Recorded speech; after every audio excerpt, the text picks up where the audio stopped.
So, post office hasn't got my parts in yet, so there's kind of a limit to what I can do. I got this head gasket for actually a different car, but I don't think I'm going to be putting it in. I did spend the extra money. Rock Auto does offer ceramic head gaskets, so this is a ceramic head gasket. So I did kind of splurge a bit. Head gaskets are pretty simple. You just put them on. But this one here is not going on because of dowels. So I guess it's not that simple. Maybe let's flip it over. There, that works better. For all you guys that are concerned, I am sick. No, I do not have coronavirus.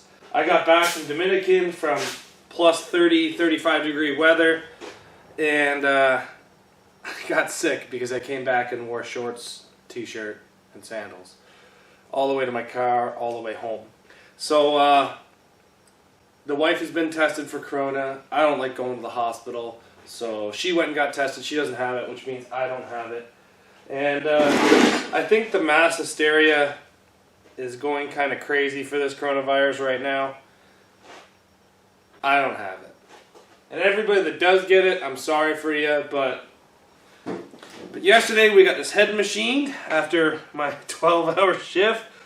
I went over to the neighbor's house and got it machined. Now, I do not have a torque wrench right now. So all I'm going to do is put the bolts in it. I'm not going to tighten it down. But pretty much just like that, the head is almost reinstalled. Where did I put all the bolts? There we go. So like I was saying, I don't have a torque gun, so I'm going to take this gun all the way down to number 1. And I'm going to go in a star pattern from the center out. Now I'm not going to really torque this thing down at all. This thing set to number 1 is like 25 foot-pounds. So all I'm pretty much doing is running them down. So I will find out the proper foot-pounds on Google, go to town, buy a torque wrench, and get them torqued down. And then once I have these torqued down, then I can put it in the spark plug tubes. I could actually probably put it in the spark plug tubes now, unless I get a different torque wrench. I'm going to leave the spark plug tubes out for now. They're easy to put in. I'm going to get some blue Loctite because I do want to blue Loctite all of the cams. The head I'm not going to blue Loctite because it is going to be torqued.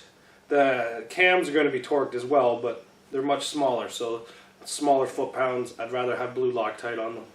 And I got lots of it. The post office has not got any of their shipments in yet, so my chances of my intake gasket coming in today are actually half decent. So I'm going to hold off on going to the post office until they get their shipments. But one thing I am going to do today is I'm going to test the fuel system. Now, I've never done this before, and here's my goal. My goal is to pressurize it with a fuel pump in a fuel tank with clean fuel and put positive and negative to every injector to see if I can see the spray of the fuel. Because if I'm taking the injectors out and I'm going to put them back in, which I could actually put the injectors in before I put the intake on and have them ready to go.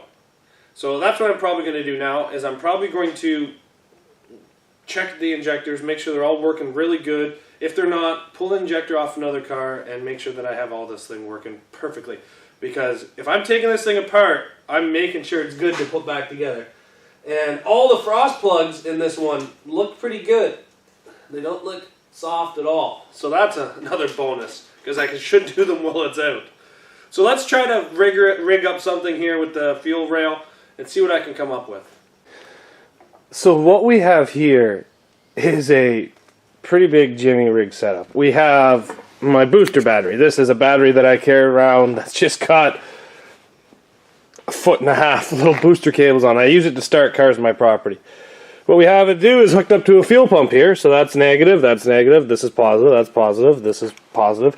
And then it goes to a fuel filter, because you always want clean filtered fuel. Remember that for Toyotas, clean filtered fuel. So we have a little bit of a fuel leak here because it's missing the brass O-rings, but this is fine for what it is. And this is positive, and this is negative. I should have different colors, but I don't, so, man. And what we're going to do is we're going to touch positive and negative to each one of these, and watch the fuel flow come out of them. Now, just so you guys know, I had no idea if this is going to work. I've already tested it, so I know it works. But I had an idea in mind, and I figured this is how it would work. And turns out this is how it works. So if you guys have ideas, don't be afraid to try them. You know, it's worth a try. Even if it just takes 2 hours, 5 hours, 10 hours, and it doesn't work, you tried. So I'm going to test this right now. I'm going to turn on the fuel pump, and I'm going to test every injector and make sure every injector has got a good fuel spray. And then I'm going to clean it, and then I'm going to paint it. And the reason why I'm going to paint it, I like shiny things. I really do like shiny things. So let's get all this turned on, and we'll watch the fuel spray together of each injector. I would recommend putting on safety glasses because you're spraying fuel in a fine mist right now. Okay, first one.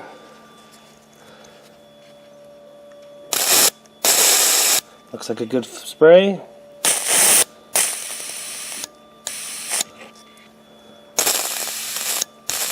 Looks like a good spray.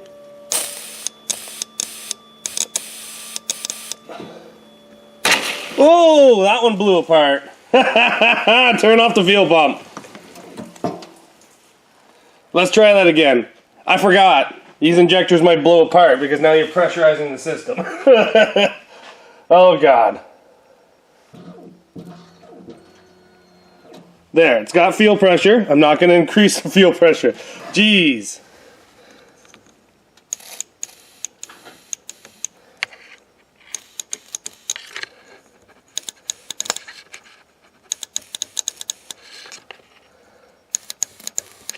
Every injector feels good to me. I don't see anything wrong with this. So we're going to clean these up and we're going to paint them. I'm probably going to pull out the injectors and just make sure that they're all good and then paint the rail without the injectors in it. So let's do that.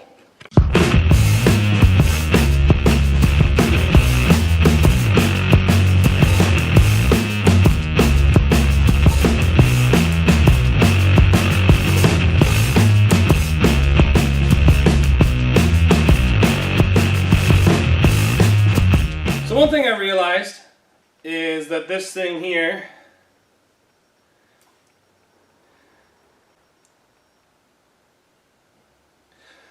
so I looked it up on the internet. It is 36 foot-pounds for the head bolts, and then you slowly get up to 36, and then you do a quarter turn and you spread that around, and then you do another quarter turn. So once you hit 36, then you go another half rotation on the head bolt to get it down.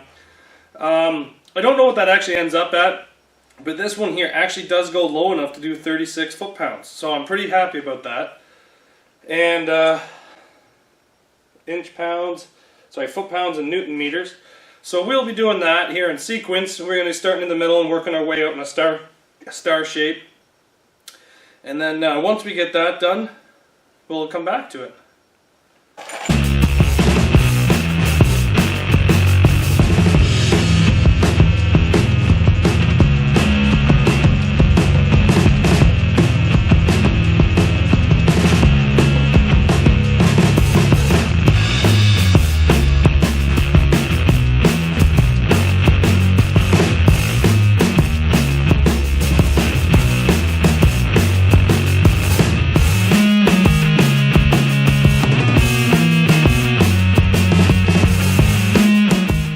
That all done, and she looks pretty good, to be honest. I don't really like the torque and then quarter turn thing. I'd rather just have a set measurement where I could slowly go around to and actually get to, because with this, like, they could just be a little bit different across the boards, and this is why head studs are so much better than the actual factory ones. But I don't have head studs, so whatever. So the next thing we're going to do is we're going to put the cams back in. I found something pretty interesting about those cams, but I'm going to have to tell you that about in tomorrow's video. So, I don't know, new torque wrench. I'm going to take care of it. I'm going to keep it in its special box. I'm going to put the 12mm 12-point in there with it, and Hopefully that way I don't lose it, because I think this is going to be a socket that I use quite a bit on these heads.